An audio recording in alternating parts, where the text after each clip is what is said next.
Welcome, everyone. The Heroes Lecture, Part 2, version number 8. Believe it or not. Still trying to figure out how to say this thing properly, but alright, version 8, here we go. So, now in the last lecture, here in Part 1, I should say, we talked about this amazing phenomenon called the hero story. And this is kind of like a meta story. It's like a narrative pattern that Joseph Campbell coined, and he was a big fan of myth. He read myths since he was a child, and he found out that there tends to be these similar themes that occur through all these different myths from around the world. And he put it together, and he defined this narrative structure. And the structure is more or less, it's a story about the one saving the many. And there's all sorts of little contours to that adventure where the hero's generally reluctant, and he has a protective mentor, and then that mentor dies, and like there's all these different patterns that occur, and he sees it throughout all of humanity, throughout all cultures, throughout all time. So it's kind of like a grand narrative. And I said, well, the existence of this grand narrative, I think, means that we have a destiny to fulfill. That the hero story is our story, and that the way we should live our lives and how we should conceive of our lives is through this narrative pattern. That somehow we are the hero that is to save our people, more or less, right? And so, what this lecture about is kind of like, it's a bit of a large claim, right? I mean, okay, it's like, okay, Steve, I'm with you. There's a lot of stories that we tell, and they do have a similarity to them. I'm with you on that. But that doesn't mean we have a destiny, and that doesn't mean that that story is our destiny. I'm not just going to buy it, just off of some sociological survey. And I'm like, yeah, no, fair enough. And that's how we should be. We should be skeptical. We should, if something is deeply true, we should seek to find it in multiple levels of analysis. Jordan Peterson kind of talked about that. Like, if you see a pattern that happens on multiple levels of analysis, just like you have two different eyes, right? That's how you can start to distinguish if it's true or not. So is the hero story our destiny? Do we even have a destiny? Is there some mystical story that wants to be told? My basic idea is that the shape of the universe is a story. The shape of reality is a story, and that it somehow, like, it's a shape that exists in time. It's almost like a play or music. It only exists in time, and that this pattern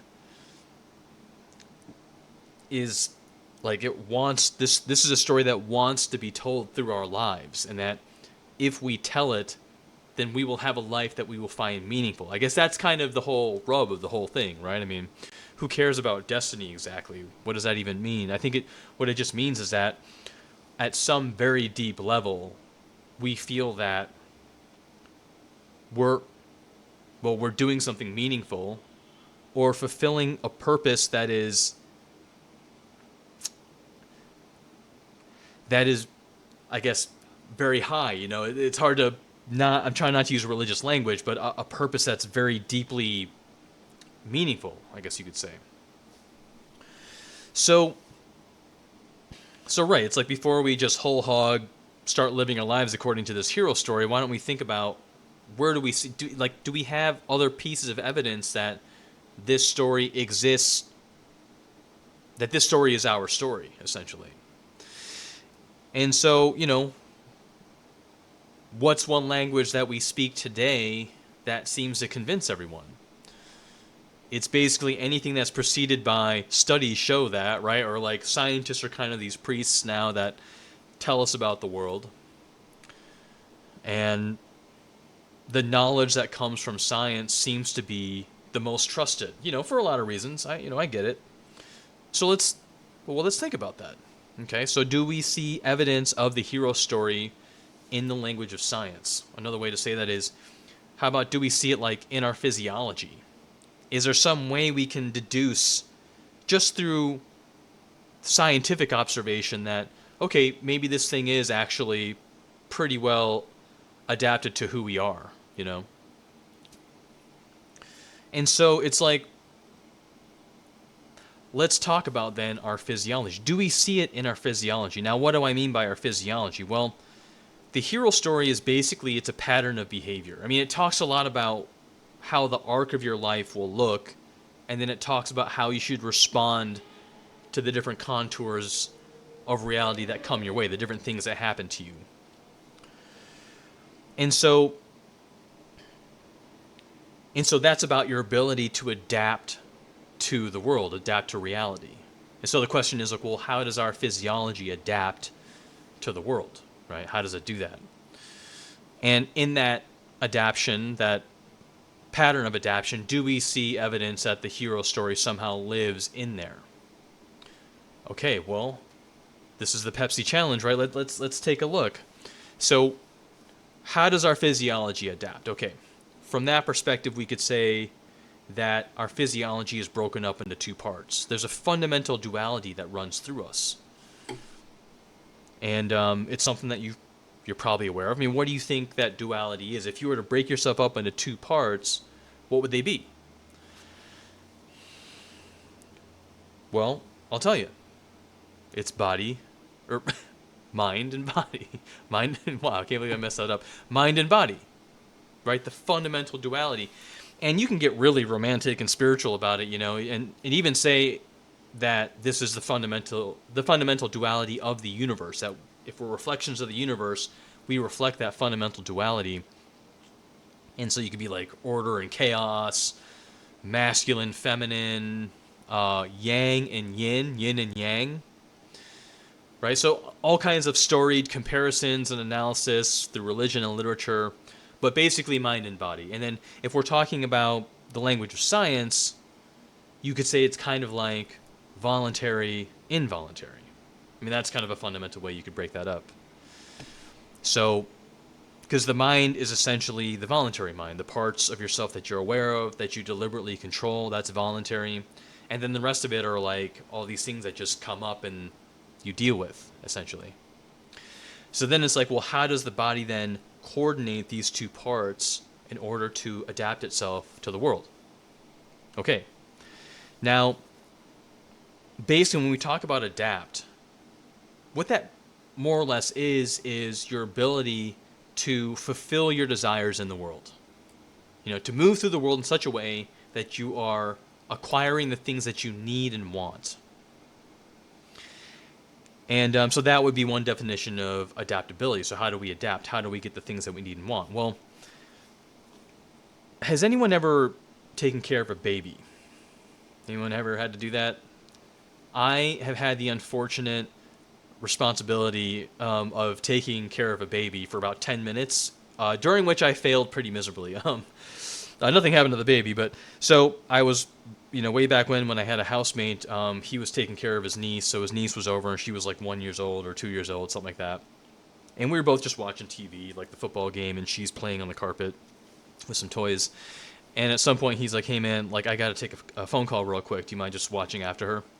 And I was like, oh yeah, no problem, dude, you know, I'm just watching the game. And as soon as he leaves, I'm kind of struck with this fact that, like, I'm like, wait, I have no idea how to take care of a baby. I don't even know what to do with this thing. And for the first few minutes, it's fine, but then, of course, suddenly she starts crying, just out of nowhere, just blah, and these banshee wails, and I'm like, oh my god, and I get up and I try to pick her up, and now she's crying in my face, and like, I can barely hear anything, it's so loud, and I'm starting to sweat, and I'm trying to rock her. I have no idea what to do. And thankfully, my friend comes back and he kind of takes her from me and puts her in the little swing that they have, this little like toy swing, and then winds it up and starts rocking her back and forth. And lo and behold, she stops crying. And I was like, oh, I'm like, you know, so I totally failed that. But so what was happening there, right?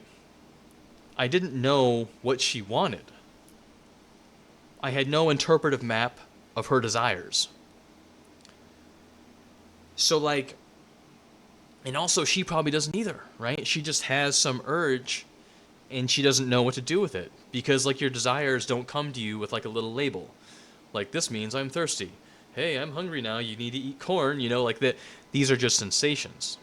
So, if you've ever seen like a couple on an airplane with a kid and the kid starts crying or the baby starts crying, the mother and father are just like, they just kind of frantically trying to figure out what, how to get him to shut up because, they're on this airplane. And so they grab bottles of food, water, a stuffed animal, like trying to figure out what does this kid want? How do we get him to stop crying? And then again, the kid too doesn't know what he wants. And so your experience of coming into the world is that you are born with all these, you're born essentially with pain, right? Because you have all these desires, but you don't know what that is. It's just, it announces itself to you in the form of basically pain. Like thirst is kind of like a pain. And then, you start crying, right? The baby starts crying. And then the mom tries to figure out what you want, and she'll give you a bottle of milk or water or a hug or all these different things. And then sometimes the desire is met. And so the pain goes away. And then the brain goes, oh, right, there's consciously aware of having this pain. The pain is relieved by something outside of yourself. And now you have a piece of the map, right? You're forming, from the moment you come out of the womb, your brain, the automatic process, but the conscious process is building this map. It's a map of desire, where it's like, oh, this sensation was relieved when I got water, so this probably means I'm thirsty. Whenever I feel this, I'm thirsty. And of course, it's this iterative process to try to figure out, okay, you need to feel that thing a few different times to finally go, oh, wait, I want water.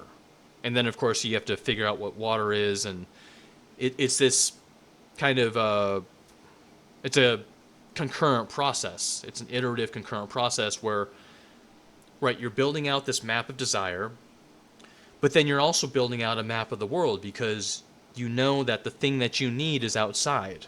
It's in the world.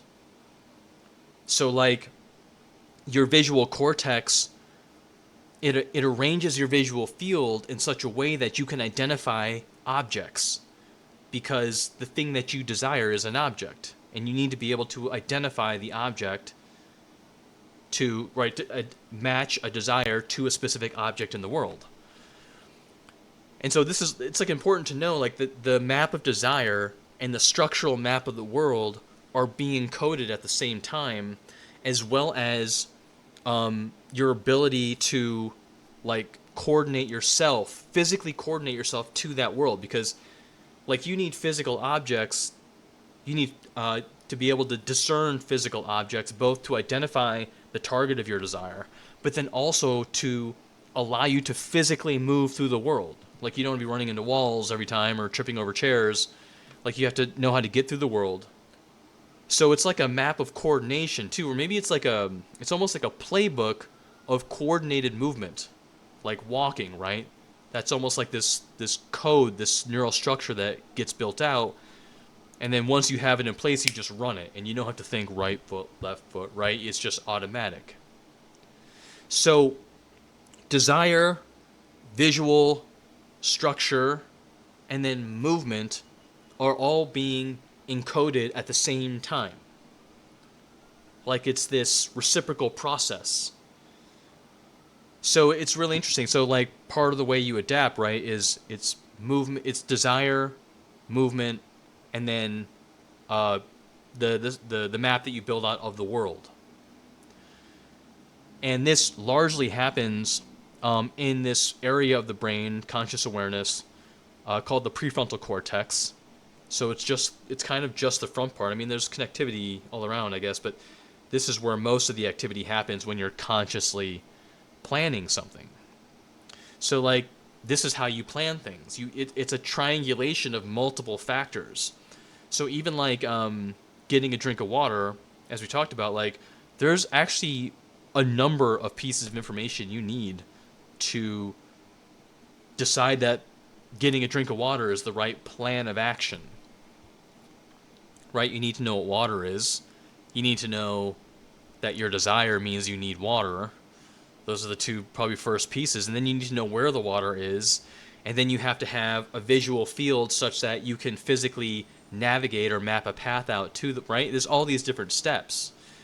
But there's a specific area of this prefrontal cortex called the dorsolateral prefrontal cortex, and actually it's actually the left side, so the left DLPFC, and they've called this a planning center. So this is sort of the main part. This small part of the brain is the main part where, sorry about that. So it's the main part where a lot of this coordination takes place, right? The planning center. It sounds so innocent, right? Like, oh, I'll make plans to go see a movie tomorrow night. Like, it sounds pretty like basic, but it's a very technical term, and it's how you do everything.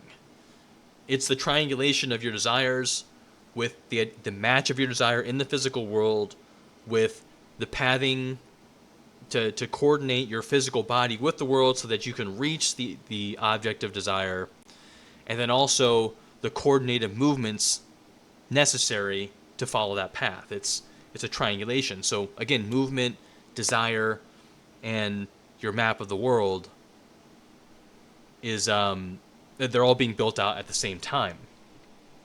And desire, it's kind of like part of the map of the world is the map of yourself, because you're part of the world and you need to understand like what you're capable of. So if your physiology is telling you that you're too tired to get out of bed, you might want to cancel plans to run a marathon that day, right? For example.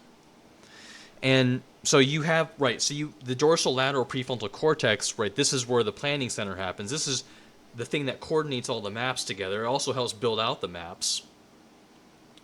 It has connections to all these different information centers. So you can think of like a pilot in a cockpit, right? It's conscious awareness, and it has all these data readouts. Some of it is these maps built up by the visual cortex in different systems, and it's able to utilize all the structures and rules of the map. But it also has a map of yourself, not just your desires, but your physiology, your physiological state. So it has connections to some parts of your autonomic nervous system, which is a system that runs everything without you really knowing it, like your blood pressure and even how I'm moving. I don't really know how I'm doing that. I just know that I can do it. What you're consciously aware of in your autonomic is going to be your heart, your lungs, and your stomach. These three major centers. And it's, you know this, right? When your stomach feels bad, or you're hungry, or if you're out of breath, or your heart's beating a mile a minute, or you know what I mean? So it's kind of like you have a sense of your overall readiness state, your arousal state. It should be noted too that so you have these three maps, right? Your desires, your map of the physical world, and then the map of movement. And basically, everything is designed around acquiring those desires. And your brain essentially is, so much of it is dedicated to physical movement. So movement is the key thing that gets you your desire, right? And what they found is that the thing that engages your brain the most, what creates the most activity, isn't thinking per se. Because I'm thinking really hard and I'm writing a paper, all these different things, right? It's actually the physical movements. It's actually physical movement that engages the brain the most. And I was going to say, if you're writing a paper and then you're scratching your head as you write, it's those incidental movements they found is what creates a ton of neural activity. So movement itself engages the brain a lot. It creates a lot of stimulation throughout the brain. And so it's like, one way to interpret that is much of the brain, or the ultimate function of the brain, is to initiate and execute motor movements. It's the optimization of motor movements, because movement is what gets you what you want. And so I read an article where the prefrontal cortex could be considered, the entire thing could be called premotor, because all of the processes that are happening, all these maps, right, and the map of your desires and coordinating your movement, all that stuff is so that you can execute a movement, so that you can move through the world. And so the brain tends to understand almost, a lot of behavior, emotions in terms of movement. So it's like, if I'm Yeah, like if I'm what's a good example of that? I'm like totally blanking on this. But it's like if you go out and get a drink of water, that's the brain kind of interprets that as forward movement towards the goal. The same kind of feeling as if you close a great sales deal or if you get a new job. That doesn't imply physical movement, but the brain sort of understands that in terms of forward movement towards the goal. So just say the brain is arranged kind of physically. It's arranged around movement, and it's designed to to craft shape behavior such that you can move forward, which means that you can acquire these targets in the world. So that's this dorsolateral prefrontal cortex. It's the thing that basically takes all the different maps, all this information, and then it can actually it coordinates your body and mind around it. So I'll give you an example. Another term for the dorsolateral is a flexible rule setting device. Flexible, again, very technical term. Now, one quick example of that, think of something called the Stroop task. That's a study that was done, and I'm going to sort of very loosely quote it, but it's when you sit someone down and you have them read words off of a flashcard. So you kind of flipping through these flashcards, and they're reading off the words, and the words are simple. Like it's not important what the words are, like just cat, dog, house, right? But then halfway through, you go, you know what? Don't read the words.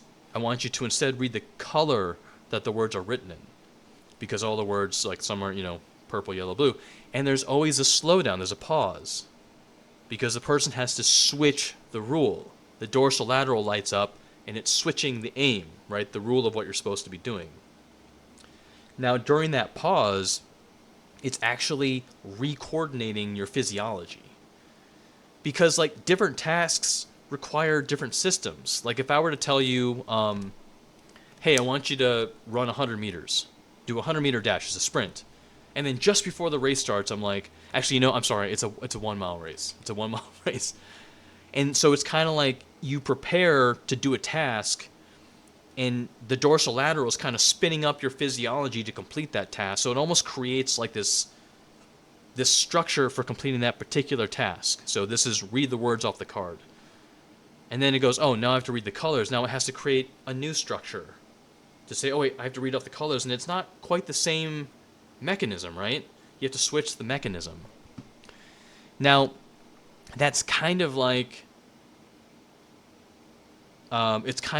switching personalities. It's hard to see it in that example because it's only one little rule switch. But think of this. So imagine that the dorsolateral is kind of like the supercomputer, right? Now, when I said it's a flexible rule setting device, it's kind of like saying a computer is just a machine that reads off zeros and ones. So those are kind of like rules. Is it a 0 or a 1? It just reads binary code, zeros and ones. Sounds pretty simple, right? It's like, no, not at all. I mean, a computer can read off like a million zeros and ones in combination and is capable of incredibly complex tasks. So the dorsolateral, it's flexible rule setting, but it can set like a million different rules. And so think of an example of like you're about to walk into a bank, right? Well, what are you like when you're in a bank? You're a certain kind of person. Now, it doesn't define all of who you are, but the dorsolateral is aware of all these different rules about the bank. There's probably mostly sociological rules, but also it's also about like your motivation inside the bank. You're kind of there just to get your money or whatever to perform certain tasks. And then contrast that with showing up at a football stadium. Like, who are you in a football stadium versus who you are in a bank? It's like almost completely different people. Some of it remains the same, of course, because the context doesn't go deep enough to change like all of who you are. But your goals and motivations are super different, and the rules are very different when it comes to a bank versus a football stadium. And then you could think of a silly example of like, what if you walked into a bank as if you were walking into a football stadium? Like, what if your football stadium personality walks into a bank? I mean, it'd be like, yo, what's up? Yeah, fucking what's up? Where are the beers? What's going on? How you doing? Like, people would look at you like you're crazy. So The dorsolateral is able to take into account multiple rule sets, right? The map of desire that you have at a bank, the context of the bank, right? The structure of rules that are there that define how you're supposed to effectively move through a bank to accomplish your goals. And then it coordinates your physiology around those rule contexts. So it's almost like you're building out these personalities. So this is how you coordinate. The dorsolateral is coordinating your body. So that's basically, the mind, right? We've covered sort of half of it. So mind-body. The mind is a voluntary mechanism that you have to engage consciously that's able to build out these multiple maps. It's largely movement-based. It's very action-oriented because that's what allows you to fulfill your desires. So it's coordinating all these different parts, and it builds out these different physiologies within you, which are kind of like sub-personalities, and it moves you through the world. It's pretty interesting. Now, in terms of the body is sort of everything else. It's all the automatic stuff that in this case, that you're consciously aware of. So that would be all your senses, right? The senses that it's basically signals that are coming through that your dorsolateral or the prefrontal cortex, visual cortex are interpreting for you for the purpose of fulfilling your desires. But the body is also responsible for signaling to you your desires. You don't really choose your desires. It's reciprocal, but mostly they announce themselves to you in a non-linguistic way, and you have to busily try to interpret it. And the signaling system that you have is incredibly sophisticated. We have so many different sensations.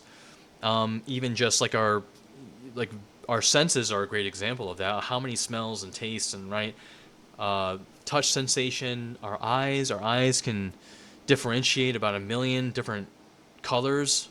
1 million. I remember back in the day, totally dating myself, when computers were only green. It was like green and black. That was it. And then eventually they came out with 4-color. But then I remember the day they came out with 16-color VGA. Dude, that was... You were the shit if you had that. You were the bomb. Like, I remember playing computer games on that, and then they came out with 256 colors, which was insane. But yeah, now we have like 40,000 color monitors. But yeah, we can differentiate, tease out really minute detail.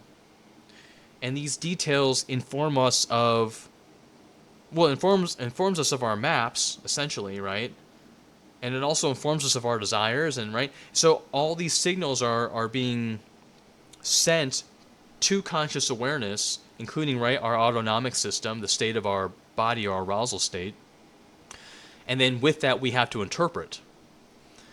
But, one example of how the separation works, like the body is this great signal creator, it's not such a good plan maker.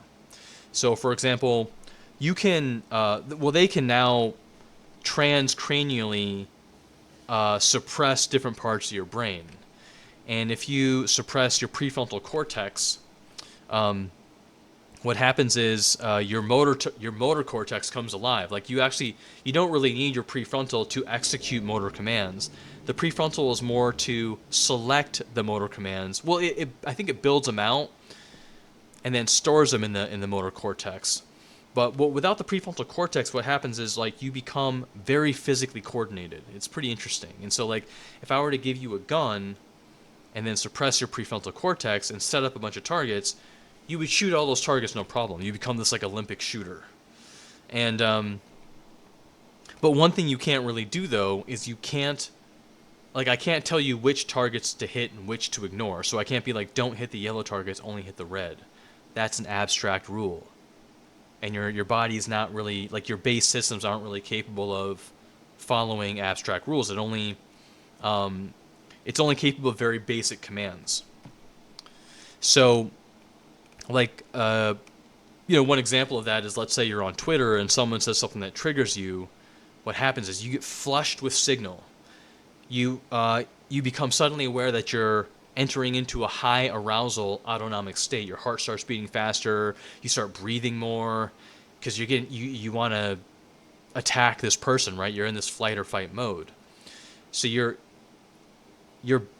basic systems, like the system that's connected to your autonomic, this signal generator, is only able to respond through movement, because our brain is essentially arranged, it's oriented through movement. So it's kind of like when you get really angry, it wants you to move forward, but it's non-contextualizing. It's not able to tease out all those subtle layers, all those subtle rules. Even though it has a sophisticated signal, right? I'm angry, I hate what this person wrote for any number of reasons, and now I basically want to attack that person. Anytime you enter into a rage state, that's kind of like most of the time it's a non-adaptive state, because unless you consciously apply contextualizing rule sets, maybe you punch someone out, you get into an argument, you want to attack them.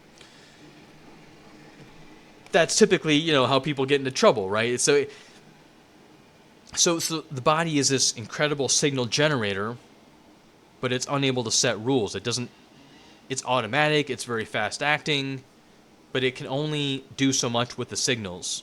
It's attack, stay still, or run away. Whereas the dorsolateral is able to layer in all these different contextualizing rules, like, okay, you're in an argument, you don't want to punch them because you don't want to get in trouble, right? It's pulling on higher, I guess you could say, higher rule sets in order to negotiate the best course of action. So the dorsolateral is this contextualizing device that's able to interpret all these signals, that allows you to be coordinated and adaptive to the world, which is the physical world, the socio-cultural landscape, any number of factors. Okay, so this is the mind-body. This is technically how we arrange ourselves to the world.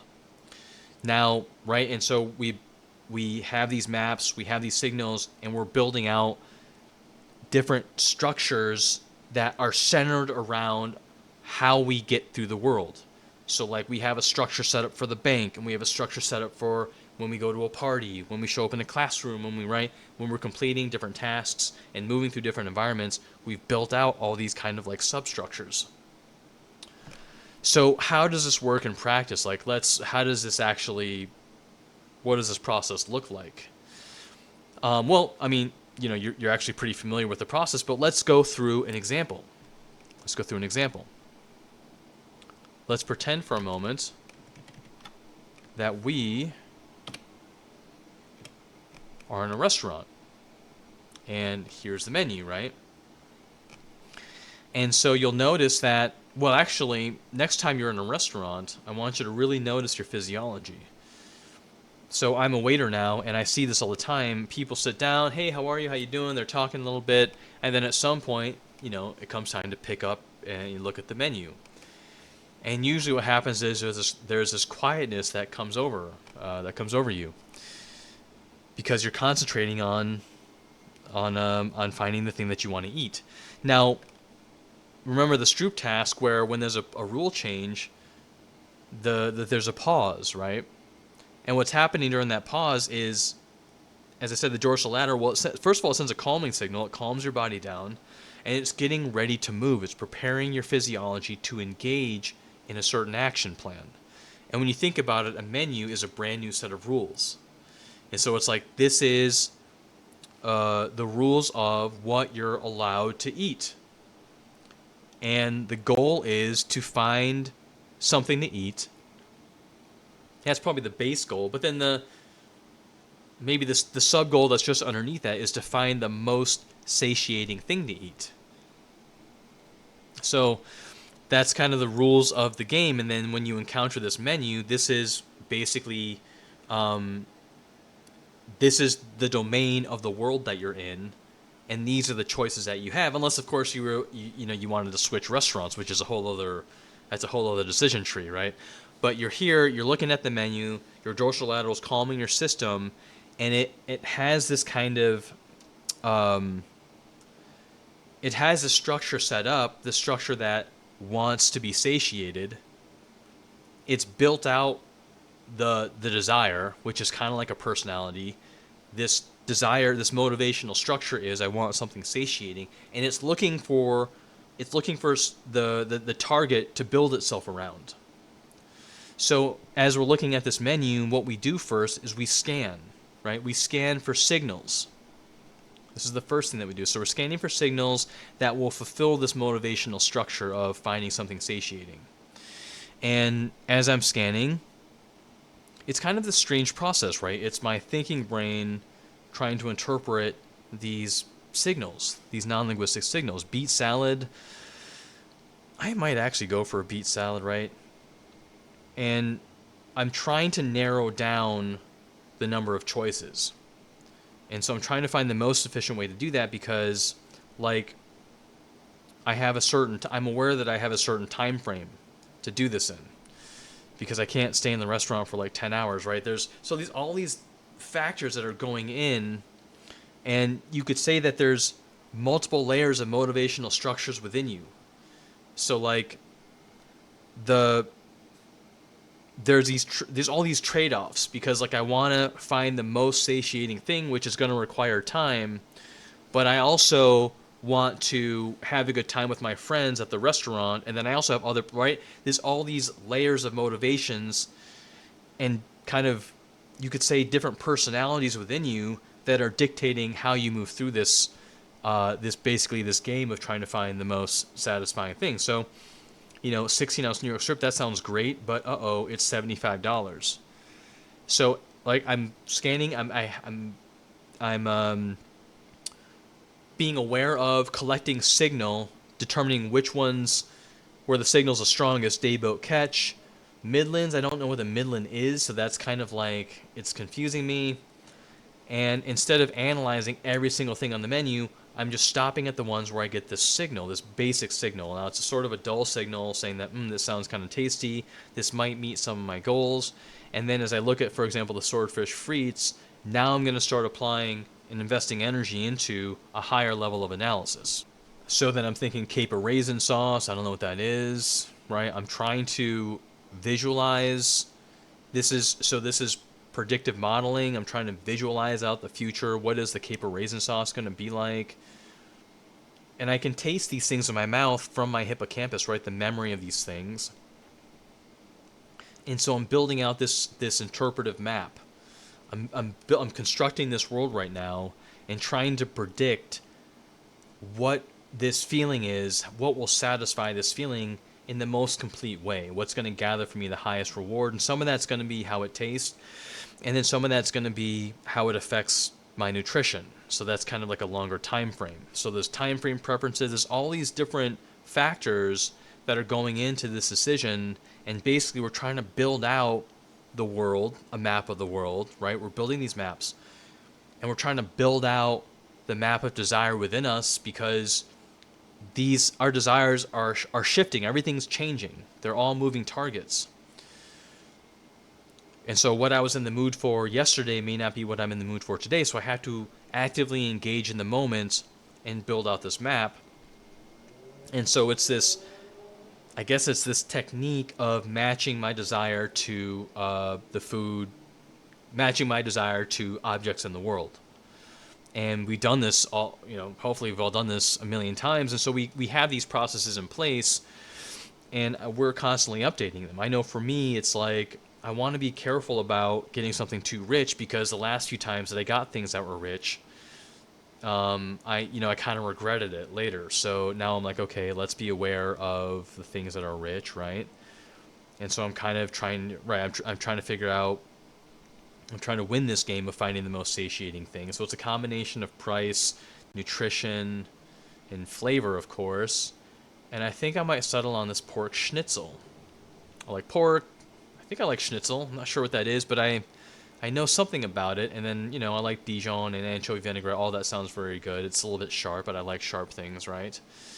And so now I've decided, okay, pork schnitzel, and that is now going to be like my new destiny, right? I've picked out this future, and now I'm starting to build out expectation and, again, this motivational structure around this object of my desire. Like I've built out this personality and this future. And one thing that's not so much a part of this is how I get the pork schnitzel, because that's already kind of been defined. Like I just call the waiter over and then I tell the waiter, and I know that's what's going to trigger it. So if we're talking about something more complex, there's going to be a lot of activity dedicated to figuring out the pathway to get the thing that you want. Like if you're trying to get a certain job that's hard to get, now you got to path that out. That's not so easy. But this one's pretty easy. So I know the pork schnitzel. I'm going to order it. So let's say the waiter comes over and I order it, and then as I connote that with forward movement, that I interpret it like as movement almost in my head. And what happens is I start to get more excited the closer I move towards that target. So there's like a reward that comes because I'm anticipating that I'm getting closer to my target, and then the food arrives, right, and hopefully it meets my expectation. And then there's sort of this process of, right, we're trying to map our desire to the thing in the world. Now there's this process of how well did I do? And if I didn't do very well, then I get punished for that. And then I try to think back and analyze what was the exact decision chain that led me to the bad outcome. And that's it's kind of like a movement map. It's that coordination map, right? And so we're constantly this is how we adapt to the world. It starts out when we're really young, but then it keeps moving. It keeps going. As we get older, we have more and more complex tasks, and we're constantly trying to update this process, the quality of the map, but then also the way in which we identify targets and acquire the targets, and then if we do a great job, then we'll reinforce the procedure that got us there. But if we don't do that well, then we have to go back and try to correct and try to replace those systems. Now, one example of how this sort of works is, let's say, right, I order the pork schnitzel, and then 5 minutes later, the waiter comes back and he goes, "Hey, you know what, man?" He goes, "Oh," he doesn't say that. He goes, "Sir, I'm so sorry. We don't have the pork schnitzel. Okay, get you something else." And so what happens there is that the oh, you know, I didn't even put display on here, did I? Anyways, is that the person that was going to get the pork schnitzel, right, this motivational structure that I built up, that future has now been eradicated. It's been erased. And so the future that person, that structure that I built up, anticipating the acquisition of the pork schnitzel, again, it's kind of like a little person, right? It's like the guy that goes to the football game versus the guy that goes to the bank. Well, this is the guy that ordered the pork schnitzel. That person has basically been destroyed. Like, it's the factors, that the variables that allowed that person to exist have been removed. And so that personality is no longer germane to the world that we know. So there's been a rule change. And what happens when a person is wiped out, that motivational structure has been wiped out, there's a sense of pain and a sense of kind of mild panic. And I see this as a waiter, like if I tell someone, "Oh, we're actually out of that," there's kind of this, And what's happening is that motivational structure no longer has a center, like its heart's been ripped out. And our physiology, this duality, needs to have a center around it. It needs to have a center, otherwise it can't coordinate itself. It has no purpose. Like, it has no orientation, no criteria with which to act. It doesn't know what to do, and it's a very uncomfortable, anxious state to be in. And when you have these small, I guess you could say, like these structural disruptions in these motivational states, like you're about to go to the bank and the bank is closed, then what happens is you instinctively move up towards a higher rule structure, a higher motivational structure, because you need to find that center again. So if I can't find the pork schnitzel, I think, oh, well, my motivation to have a good evening with my friend, let's say I'm dining with a friend, well, that doesn't have to be disrupted. Or my motivational goal of finding something satiating to eat, okay, I can't do the pork schnitzel, but there's other things on the menu. So I can still have that motivational structure can still remain intact, or I can appeal towards a higher structure. So like, we're built up of these nested motivational structures, and these are the things that keep us stabilized. Because we need to have an aim, like we have to be coordinated around something. Otherwise, it's like we don't. The system kind of is just it's just like a.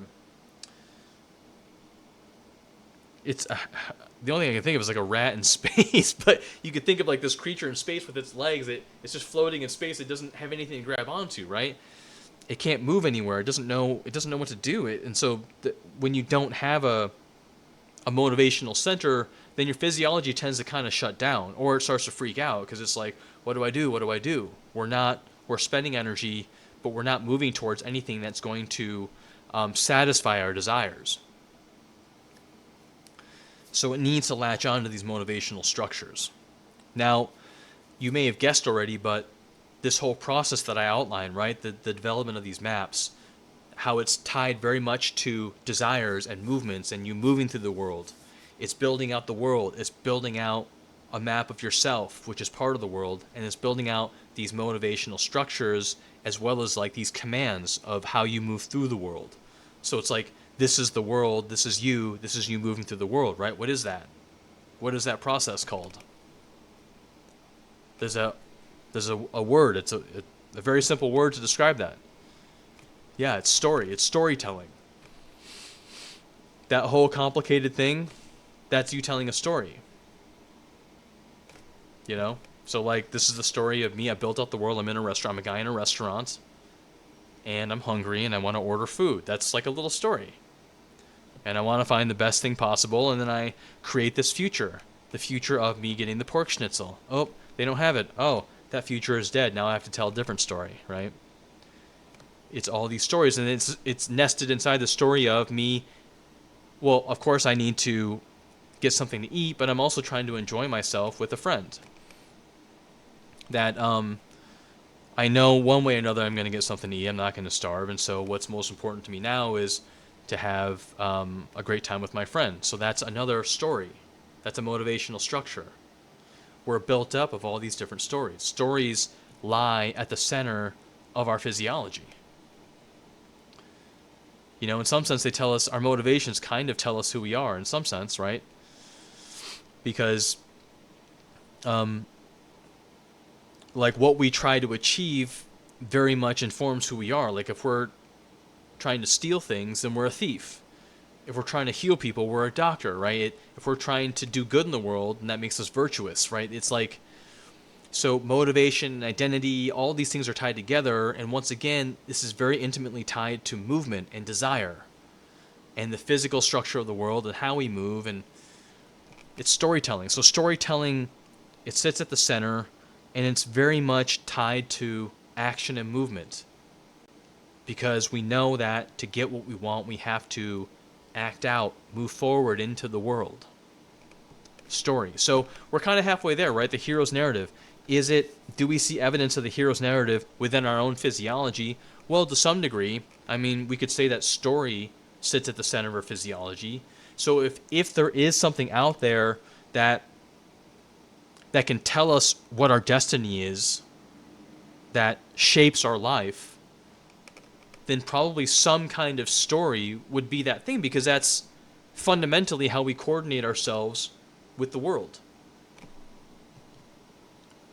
Both physically and also just in an abstract way as well. So story sits at the center of who we are. And well, why is the hero story? Okay, well, maybe there is some story that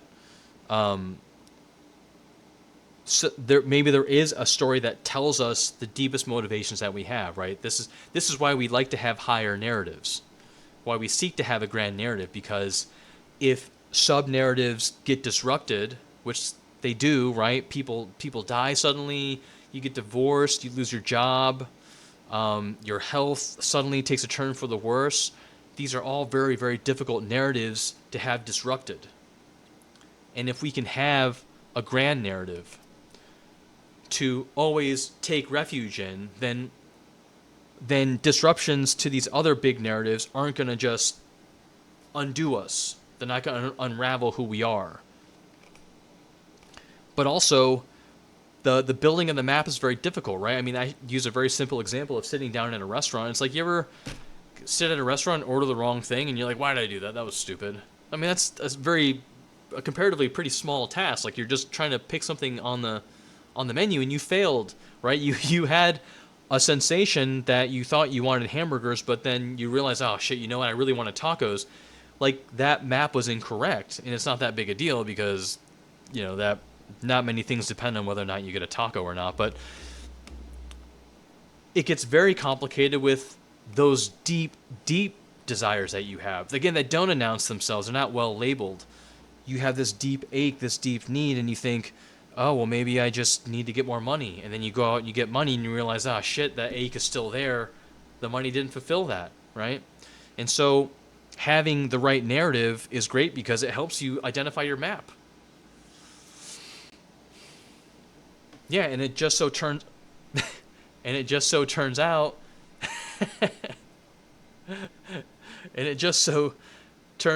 that humans have similar maps and that we can tell these stories. We can come up with stories, right? Stories are basically a coordinated map. It's a multi-layered map that stories can help us improve our own maps. And that you can tell these meta stories that help humanity as a whole fulfill their desires, because it's not like we're that different. Some of us want tacos, some of us want hamburgers, but we both need food, right?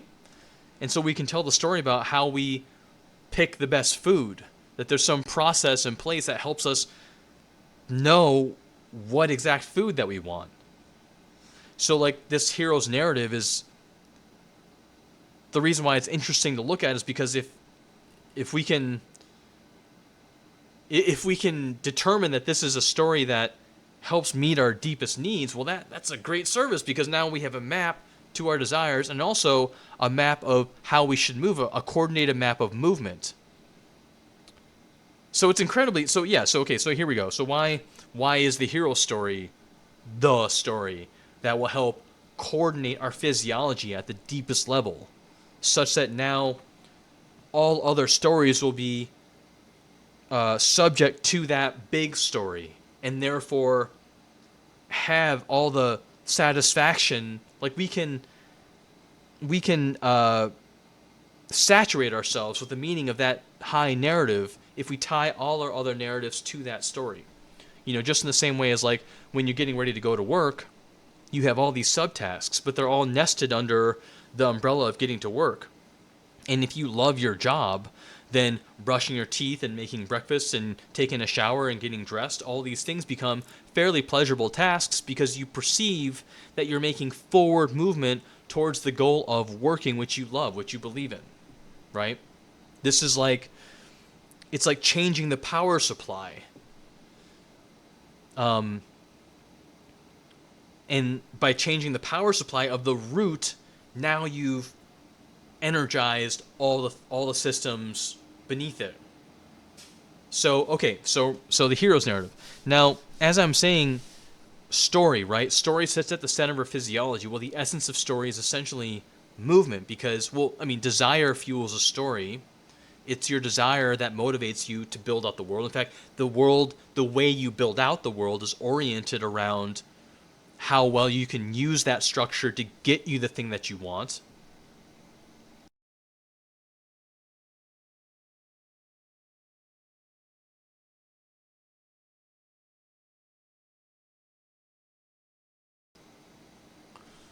Right, to get you the thing that you want.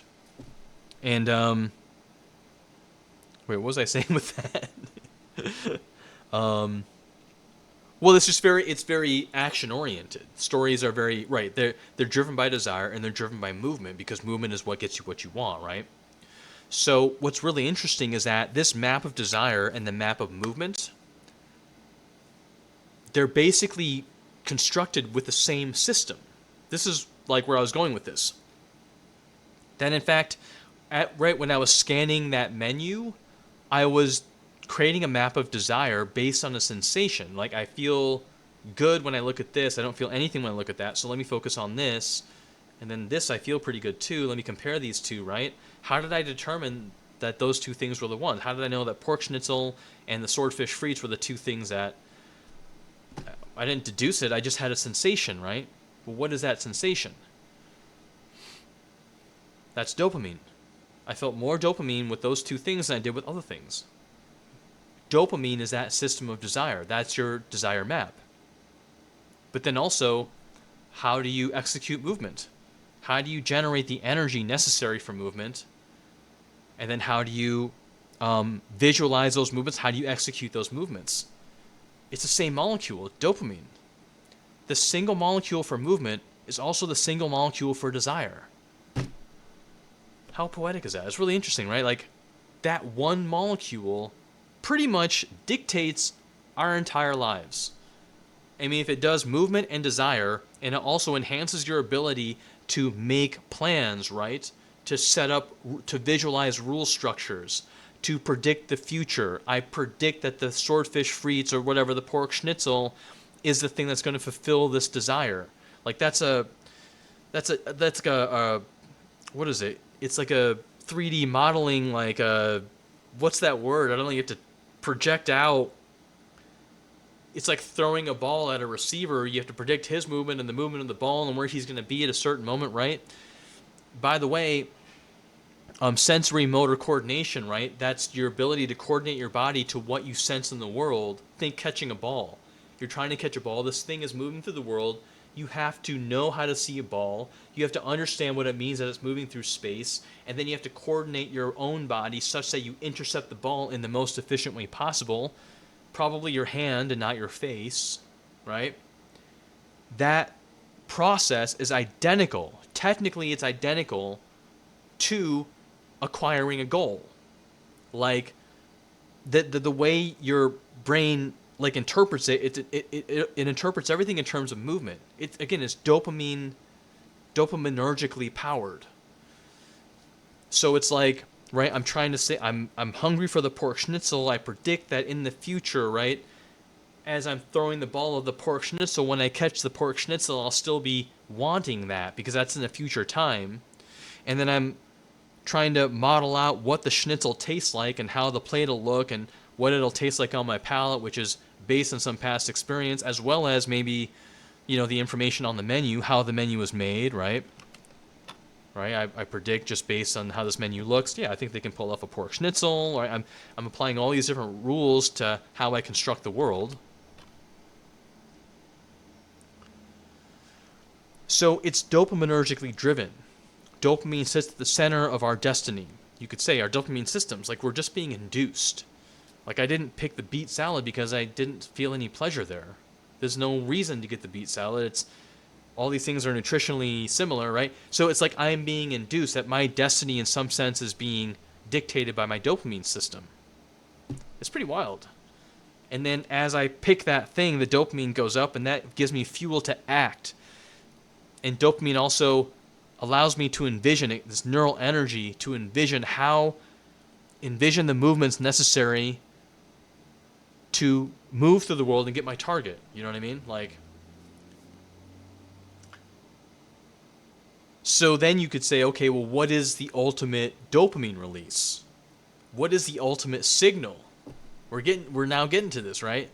What is the highest dopamine signal, the highest sense of satisfaction?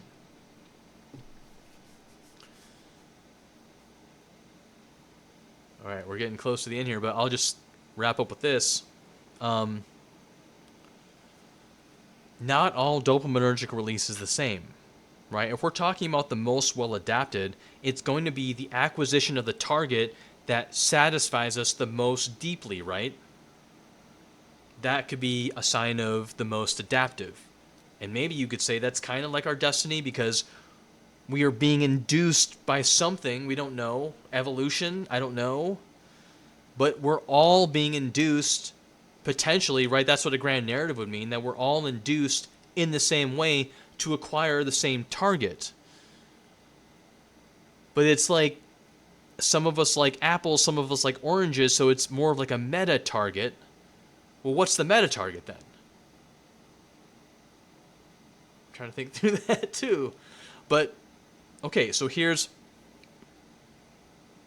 they did an experiment in I think the 60s or the 70s where they tried to figure out, what do people find the most pleasurable? What will they continually go back to? What's the most pleasurable or dopaminergic sensation? And they were able to stimulate or simulate, you could say, different sensations through all these different magnets. Again, they put on your brain. It's crazy.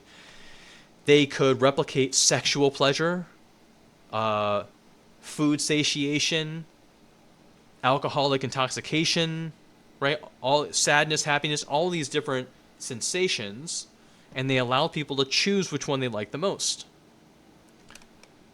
And what do you think they like the most? I would have thought sexual, because the ultimate goal, I thought, we're just being induced to procreate. It's actually not true. Strangely enough, as profound things often are, they're often very strange. It was this sensation from the midline thalamus. So not all dopamine is the same. The dopamine that comes from your midline thalamus was the most addictive, the most pleasurable, and the feeling they reported was mild frustration and anticipation. It's kind of odd. But you could think of like flirting with a girl, right? Mild frustration, anticipation, flirtation. So they realized that this area of the brain, the midline thalamus, when they tickle this part, what it creates is almost like a danger-seeking behavior. If they stimulate it in rats, what happens is they become very courageous, and they voluntarily, right? They engage not their fight or flight system, which is like running into battle or running away, but they engage their planning center, this flexible rule setting device, and they enter into dangerous situations voluntarily but strategically.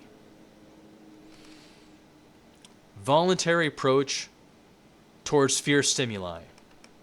Voluntary exploratory approach towards fear stimuli. That's what triggers this midline thalamus dopamine release, and this is technically the most pleasurable feeling you can have. Voluntary approach towards fear, willingly moving forward into danger for the purpose of the acquisition of something worthwhile. What does that sound like? Is that what a hero does? Does he move towards, he or she move towards something dangerous, something unknown, but that holds within it potentially a great treasure? That's the hero story.